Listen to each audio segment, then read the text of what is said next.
They say that when her eyes shine in the darkness of the forest, it's too late. There's no point in praying. There's no point in running. The blue-eyed jaguar never appears by chance.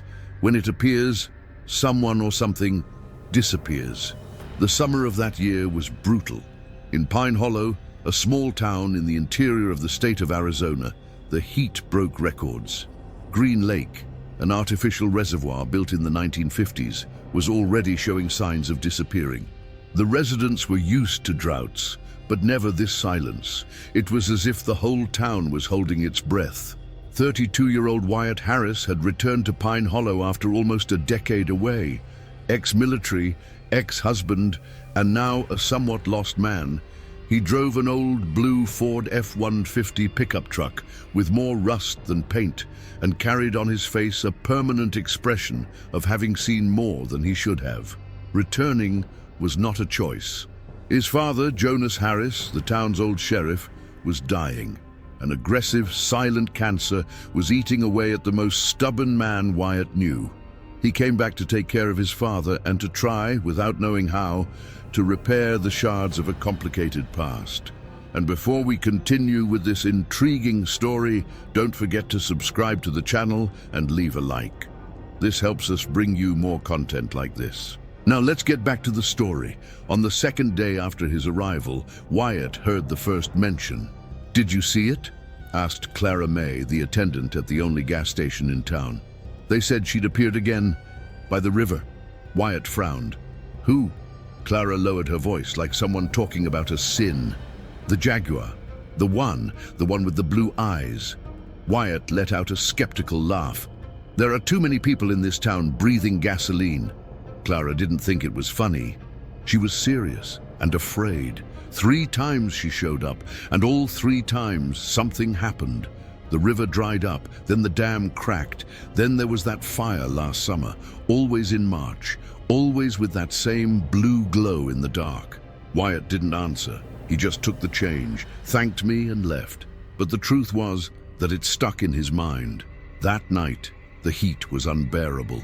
The fan in the ceiling of the old room turned slowly, pushing out the hot air lazily.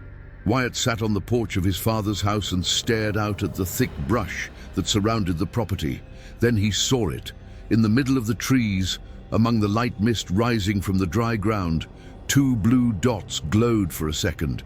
Then they disappeared. It was fast, so fast that he thought it was a reflex or tiredness or both. But the next morning, the river level dropped by more than half a meter overnight, and Pine Hollow went on alert. Wyatt decided to go to the police department, even though he still felt bad for his father. He entered the old police station with its smell of stale coffee and warm wood and went straight to the office of the deputy sheriff, Dale Monroe, a methodical, charisma-free but honest guy. "I saw that thing," Wyatt said bluntly. "It wasn't a dream, it was a huge bug. It was on the edge of the woods, and it had blue eyes like neon." Dale frowned. "If you're joking about this, Harris, I don't play with curses, not even with what I've seen." Dale hesitated, then opened the drawer and pulled out an old binder. "These are the unofficial records, reports of that jaguar. The first is from 1974. A girl disappeared in the countryside. The next day, a piece of the river disappeared. No one could explain it." Wyatt looked through the yellowed papers. There were handwritten notes, reports of people afraid to speak up, and even blurry photos of something big among the trees.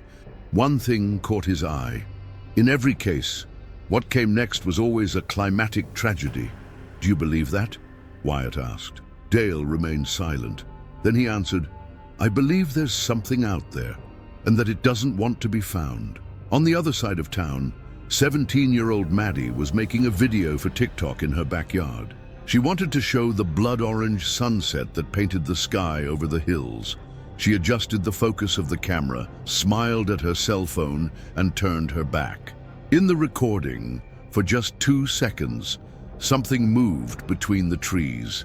Big, fast, and with 2 eyes that shone like blue beacons. The following morning, 2 children disappeared on the Cedar Hill Park Trail. The search began immediately with volunteers from the city, sniffer dogs and state police helicopters. But there were no footprints, no clothes, no blood, just a mark on the ground, too big for an ordinary animal. Wyatt went to the park on his own.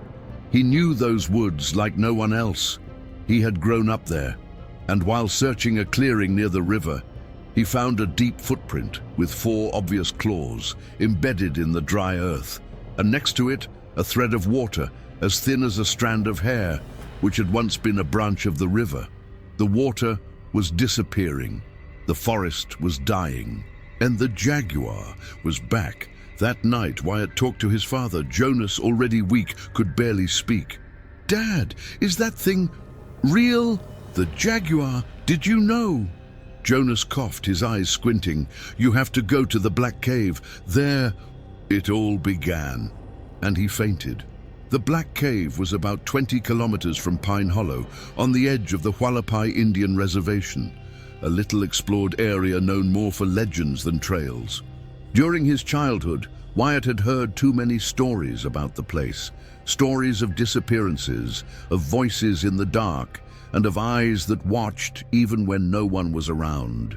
The next morning, still shaken by the disappearance of the 2 children, the town seemed to have aged 10 years overnight. The streets were empty and the residents tense. Many whispered among themselves about the Jaguar, as if fear had once again become something collective, tribal, instinctive. Wyatt knew he couldn't ignore what his father had said.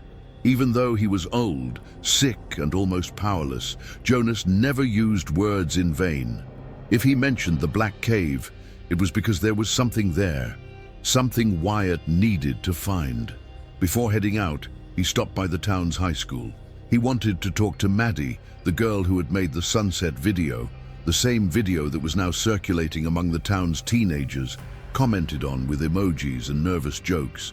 Maddie was sitting on the steps with her headphones in her ears and a faraway look in her eyes.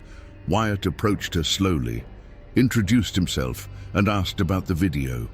"I just wanted to show the sky, you know," she said. "But when I saw the comments, I went to review the recording. That wasn't a dog or a coyote." She looked at him with wide eyes. "Do you think that's what's driving people?" "I think it's what comes before tragedies." Wyatt asked for the original video, and she sent it without hesitation. He wanted to look at it more calmly, on a big screen, and zoomed in.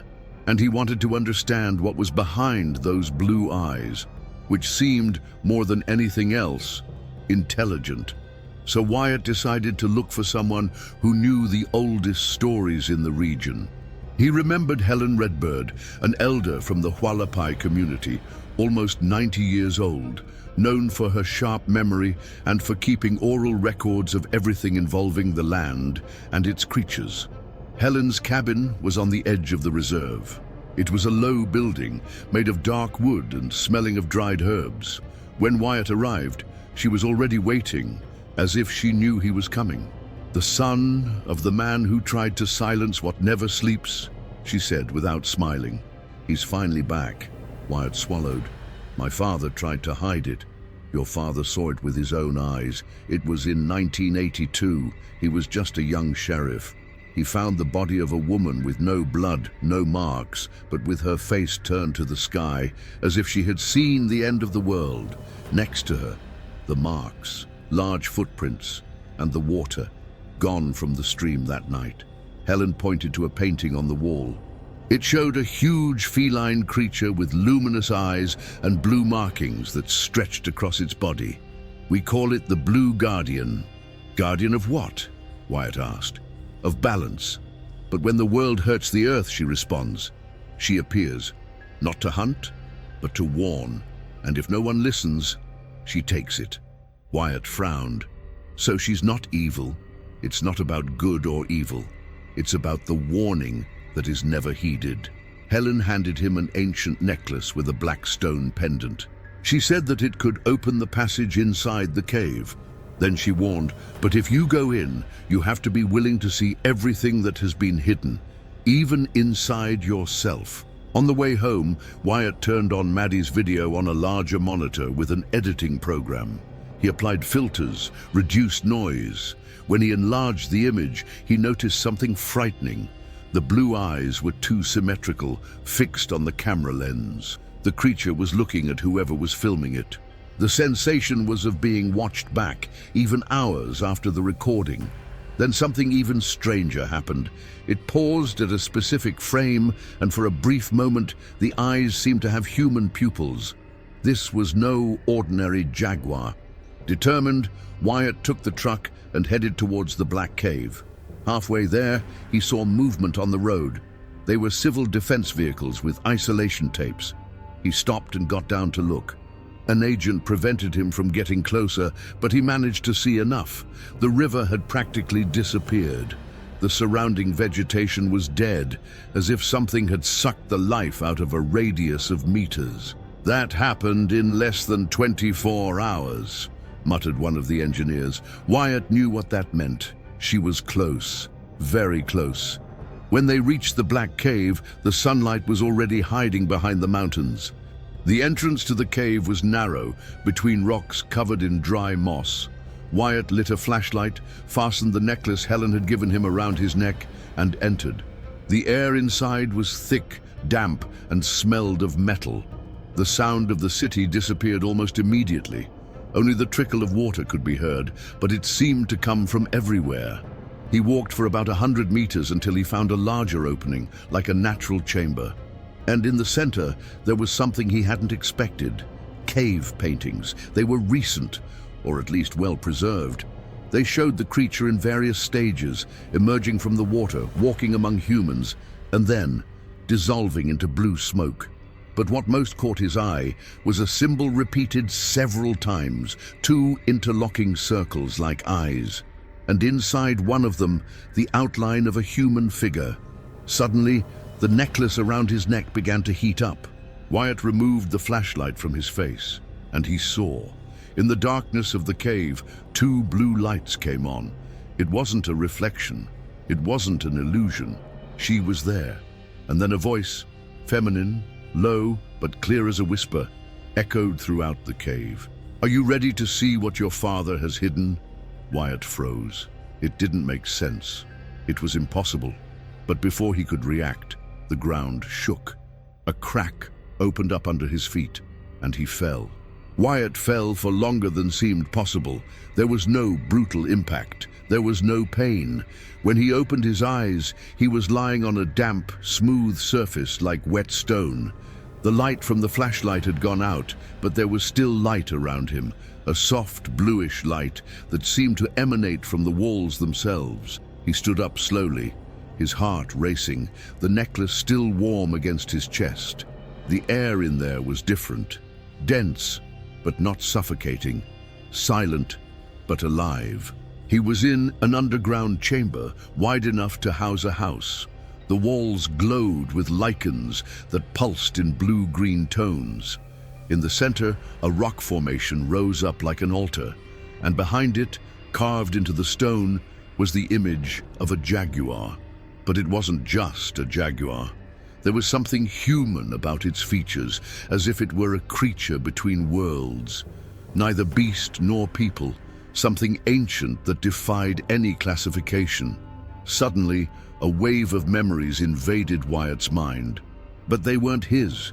Images appeared, not with his eyes, but inside his head like vivid dreams. An Indian village centuries ago, a devastating drought, people dying of hunger and thirst, the earth cracking.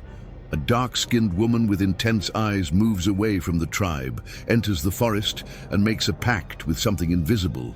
In exchange for protecting her people, she gives herself up. She transforms. And then she appears, the first blue-eyed jaguar. Not as a monster, but as an entity, a spirit of balance, a warning incarnate. Wyatt sees the ancient peoples respecting her, offering water, protecting the rivers.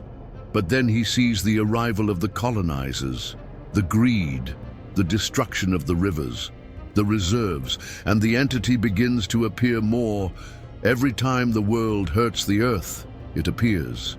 Wyatt fell to his knees. He was breathing heavily, his body was sweating, his head was throbbing. "You saw it," said the same voice, now closer. "You saw what your family tried to forget." He looked up. She was there, the creature. But it was different now. It was standing, not on all fours, but upright like a human. Its blue eyes seemed to pierce through Wyatt's soul.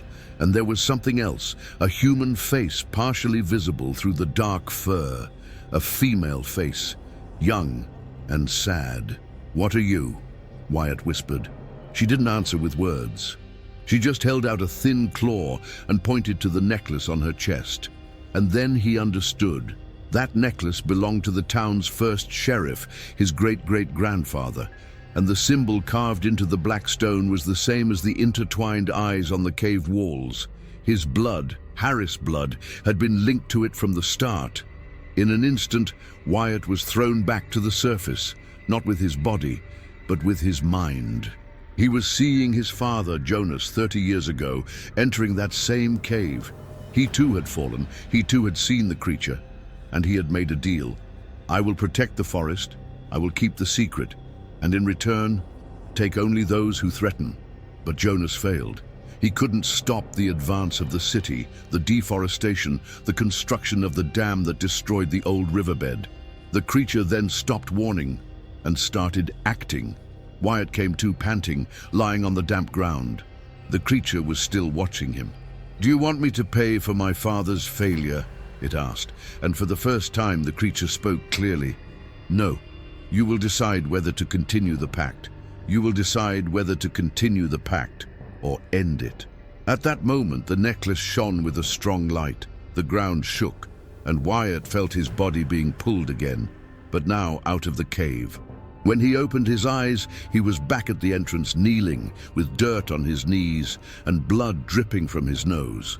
The sky outside was grey, and the wind smelled of smoke. He ran to his truck and turned on the local police radio. Fire spreading rapidly through the North Forest, families evacuating. Repeat, red zone already reaching Cedar Hill Park. Wyatt accelerated. When he reached the top of the hill overlooking the city, he saw the black smoke covering the sky and the fire licking at the trees like an enraged animal. Helicopters cut through the sky. Firefighters tried to contain the flames, but it was no use. The fire was coming from all sides. Wyatt went straight to the police station. There he found Dale and Clara May monitoring the evacuations. He showed them the necklace. He told them what he'd seen. "Are you saying that this is the creature's fault?" Dale asked, breaking out in a cold sweat. "No, I'm saying that this is the final warning. And if we don't do something now, there won't be anything left." Clara pulled out a map. It showed the affected areas. "Wyatt, the fire is following the old riverbed, the course that was diverted when they built the dam in the 1990s. And then it all made sense. The creature wasn't destroying, it was cleaning, restoring the path of the water." Wyatt understood what he had to do. He had to get to the dam and destroy it. The plan was simple, impossible, but simple. Wyatt needed to open the floodgates of the old Lago Verde Dam, divert the water back into the original riverbed, and thereby fulfill the forgotten part of the ancestral pact, restore balance. But to do so, he would have to face not only the collapse of the city, the chaos of the fire, and the secrets of his own family, but also something much more difficult, the weight of guilt. On the way to the dam, Wyatt called Helen Redbird, the Hualapai community elder. He explained in a few words what he had seen, what he understood, and what he intended to do. On the other end of the line, she was silent for a moment. "If you go all the way, there's no going back," she said. "The city will know. There will be losses. There will be blood." Wyatt gripped the steering wheel tightly. "And if I don't, then it won't just be Pine Hollow that will burn." She hung up. Arriving at the dam, Wyatt was met by armed guards from the Water Resources Agency, cordoning off the site. Government cars, civil defense vehicles, and a makeshift barrier prevented any access. But Wyatt had the key that none of them had, the necklace, and the conviction that if he didn't act, what was left of Arizona would disappear in smoke, dust, and death. As luck, or fate would have it, he met Maddie, the teenager in the video, who is now volunteering with a group of young people trying to bring water and supplies to the firefighters. "Maddie!" he shouted, attracting her attention. She ran up to him in surprise. "I saw it on the stories. They're saying that the fire came out of nowhere. But you know it didn't come out of nowhere, right?" "I know. And you're going to help me." She hesitated, but Wyatt was good with commands. Years in the army taught him how to stand up for himself. "I need access to the dam's control center. There's a technical entrance on the north side, near the old filter station. Can you distract the guards for a few minutes?" Maddie bit her lip nervously. "This could end everything. Or save it. It's up to you." She nodded. The plan worked. While Maddie pretended to be sick at the first aid station, Wyatt infiltrated the north side, using an old entrance he had known since he was a child. His father, old Jonas, used it as a shortcut when he fished with him in the 90s. The structure was rusty, decayed, but still functional. In the control center, Wyatt typed in the commands to manually release the gates. A red light flashed. Restricted access. He needed the authorization code. And then he remembered a number. One that his father repeated whenever he wanted Wyatt to remember who he was. 11/22/24. Never forget that, kid. That was his mother's date of birth. And that was the code. 11/22/24. The green lights came on. The dam began to shake. The metal groaned. Little by little, the floodgates began to open. The water, dammed for over 20 years, began to flow, first slowly, then like an avalanche. And then something amazing happened. The fire receded. Yes, as if it were alive, as if it were aware of the water flowing again. Trees stopped burning. The wind changed direction. The smoke rose, and the birds, previously absent, returned to the skies of Pine Hollow. The town, in shock, began to come out of its houses, churches, and basements. People wept, kneeling in the streets. The water was coming back, but not everything was resolved. Wyatt left the control center and walked to the lookout point, where he could see the curve of the river being reborn. The sun was setting slowly, dyeing the sky golden. And there she was, the blue-eyed Jaguar, standing atop a large stone, imposing like a totem. They stared at each other for long seconds, and then Wyatt spoke. "It's done. The river has returned. The pact has been honored." She didn't reply. She just looked at him with those impossible eyes and slowly lowered her head in a gesture that seemed respectful. But at that moment, something changed. A tremor in the ground, a deafening sound from the depths, and a voice, not hers, not human, but familiar, echoing in Wyatt's mind. "You fulfilled the pact, but someone broke it." At the same moment, Wyatt's radio crackled with static, and then a desperate voice shouted, "Wyatt, this is Dale. The dam's starting to crack. It's cracking from the inside. If it collapses, it'll take out half the town." He turned his eyes to the structure. A huge crack was forming in the concrete. The pressure of water dammed up for so many years was taking its toll. He had to get back there. He had to stop it from collapsing. But the creature didn't move. Wyatt looked at it one last time, and he understood. It didn't save people. She was saving the earth. Now it was up to him to decide who he would fight for. He ran back into the dam. The path was shaking. Chunks of concrete fell from the ceiling. Inside the control room, alarms blared. Wyatt scanned the controls and saw a button written in red letters, "Divert pressure, underground emergency opening." But there was a warning. "Requires manual override in lower valve compartment." He knew what that meant. It was a narrow entrance, 30 meters underground, with a metal ladder and a rotating valve that required brute force to operate. And it was a path of no return. Wyatt didn't think twice. He climbed down. The walls were dripping. Water was already starting to leak down the sides. The deafening sound of pressure grew louder by the second, but he reached the valve. He put both hands on it. He pushed harder. The muscles screamed. And then it turned. The water pressure was redirected into the forgotten drainage tunnels of the original construction. The floodgates adjusted, and the collapse was averted. The city saved. When Wyatt climbed back up, the dam was still shaking, but it was in one piece.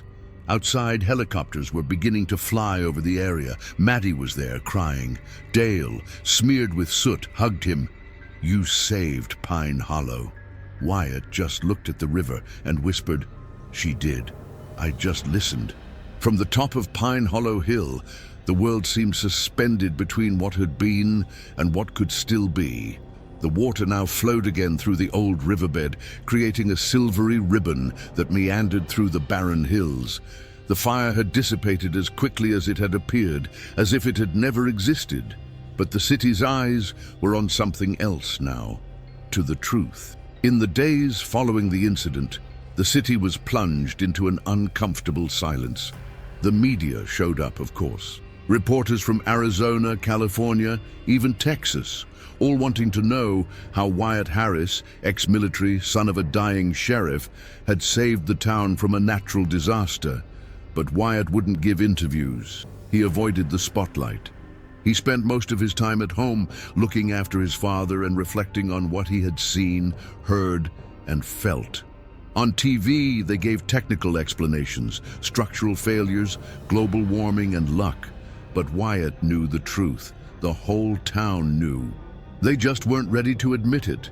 Jonas Harris was getting worse every day, and on a particularly hot night, Wyatt sat next to his father in the dark room and squeezed his hand. "I know about the pact, Dad." Jonas opened his eyes for the last time and smiled slightly.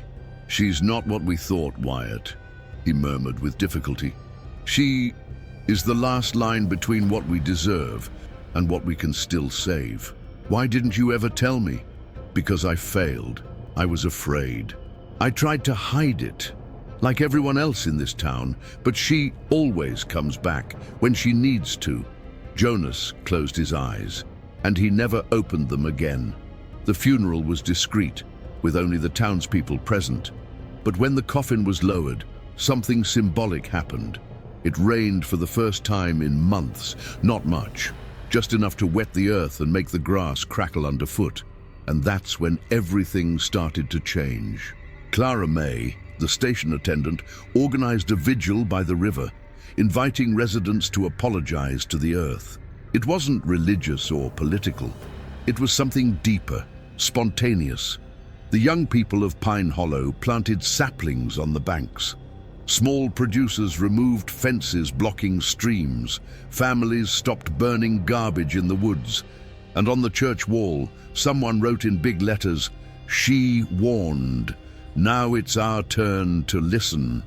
In the last week of April, Wyatt received an envelope. No sender, no address. Inside, there was just an old photograph. It showed an indigenous woman with long hair and intense eyes. Next to her, a man in a 1940s military uniform. Behind them, the symbol of the two intertwined circles, the same as on the necklace. On the back of the photo, a handwritten phrase, "The blood that protects is the blood that remembers." It took Wyatt days to understand. The woman was his mother's direct ancestor, and the man, his paternal great-grandfather. The two bloodlines had been united for decades, and so Wyatt was the first Harris capable of hearing the creature. He was, by right and inheritance, the new guardian.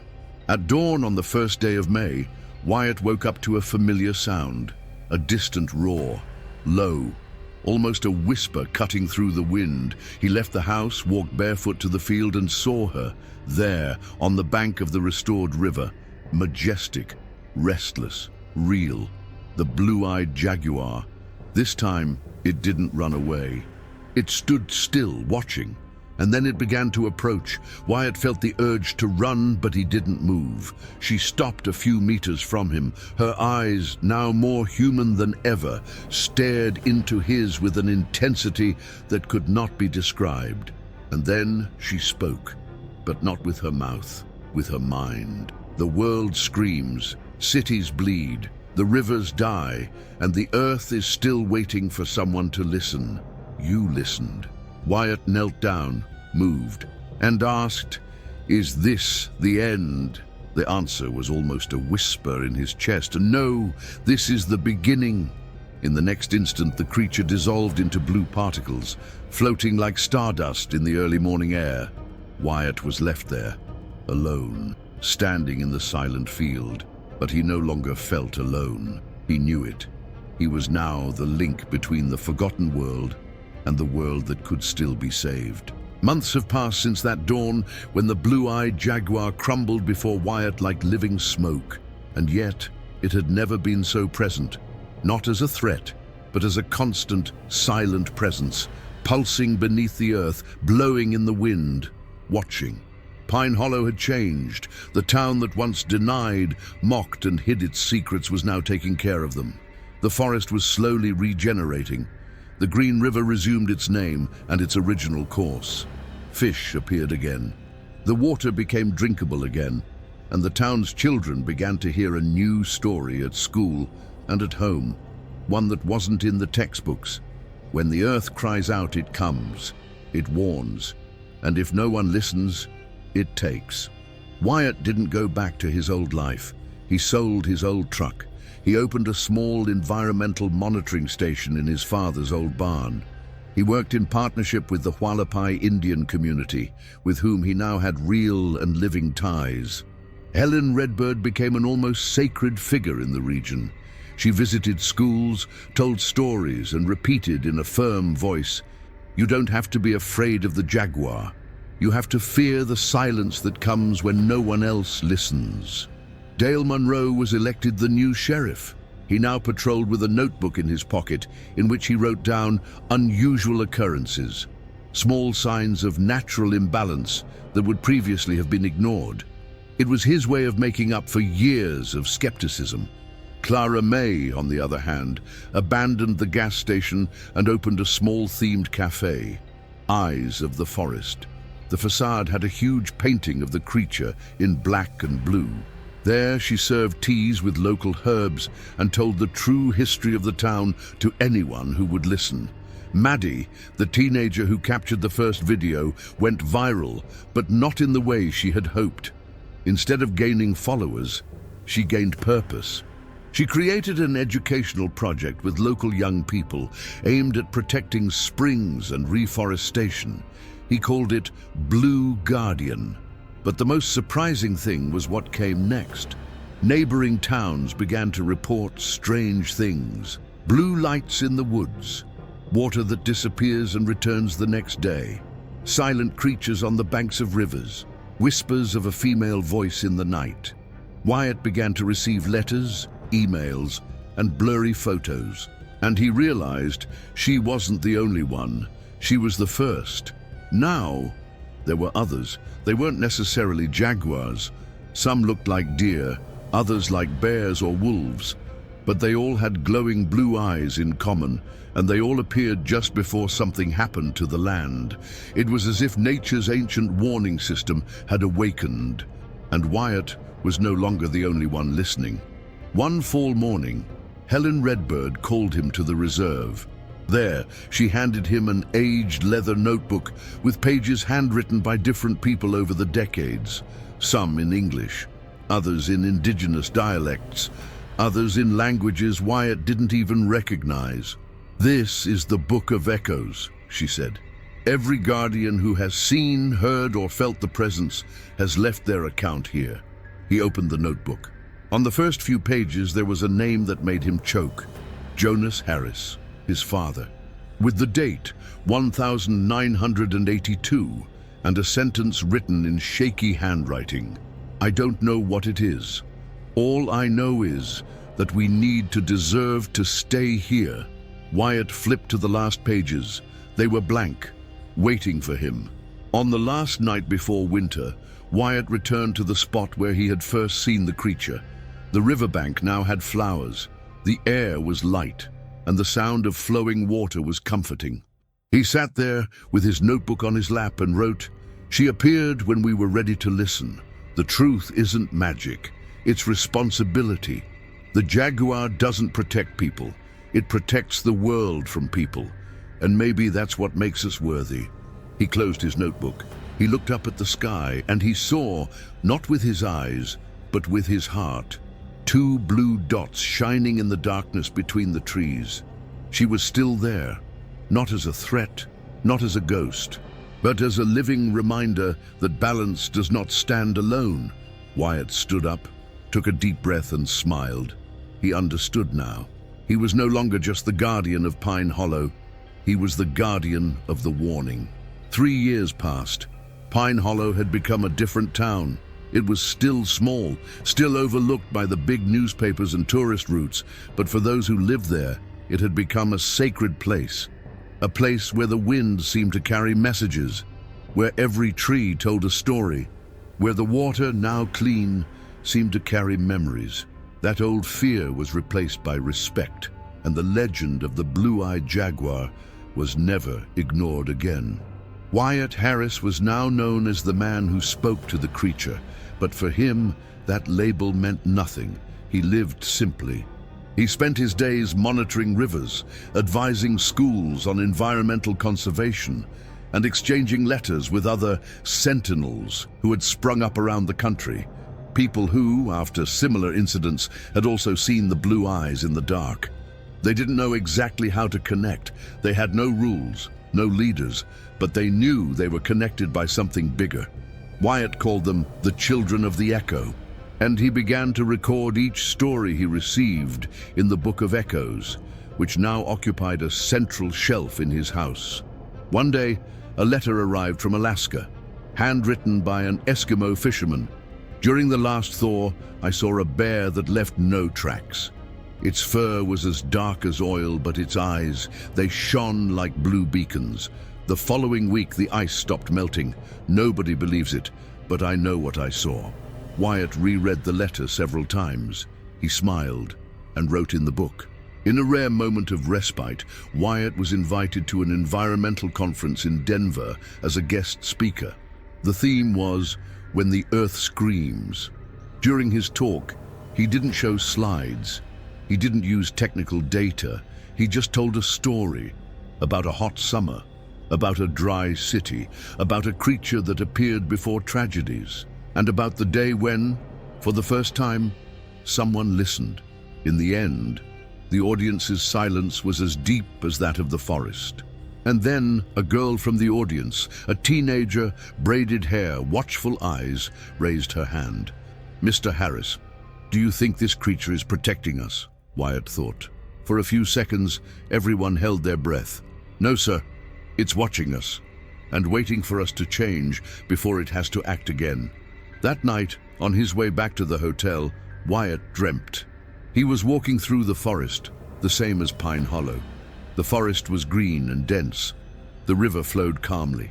And ahead, on a rock, she was there, the jaguar. But this time she wasn't alone. Around her were other creatures. A wolf with eyes of light, a deer with glowing antlers, a huge bear with blue markings on its chest, all looking at him. Wyatt didn't feel afraid. He felt that he had a duty. When he woke up, he understood the message. The jaguar was no longer a symbol of warning. Now it was a call, and the world needed to listen. At the end of that year, Wyatt returned to Pine Hollow with a clear mission. Together with Maddie, Clara May, and members of the indigenous community, he founded the Sanctuary of the Guardians, a protected area of more than 200 hectares of forest and spring with restricted access, dedicated exclusively to preservation, environmental studies, and children's education. There, they erected a statue, made of stone with blue glass eyes. No plaque, no name, because who knows? You get the idea. On a cold December morning, Wyatt was walking alone along the sanctuary's main trail. He stopped near the old spot where he had first seen the jaguar. There were now wooden benches there, a small deck, and silence. Suddenly, something stopped him. On the ground, footprints, big ones, fresh. It wasn't a legend, it wasn't a memory. She was back. But Wyatt didn't look. He didn't call out. He didn't run. He just smiled, touched the old necklace on his chest and murmured, "It's all right. They're listening now." And then he went on his way, his eyes firmly on the horizon and the sound of the river flowing in the background. The blue-eyed jaguar had done its bit. Now it was humanity's turn. What did you think of this outcome? Leave your opinion in the comments. We'd love to know what you think. And don't forget to subscribe to the channel and leave a like to support our work. See you in the next video.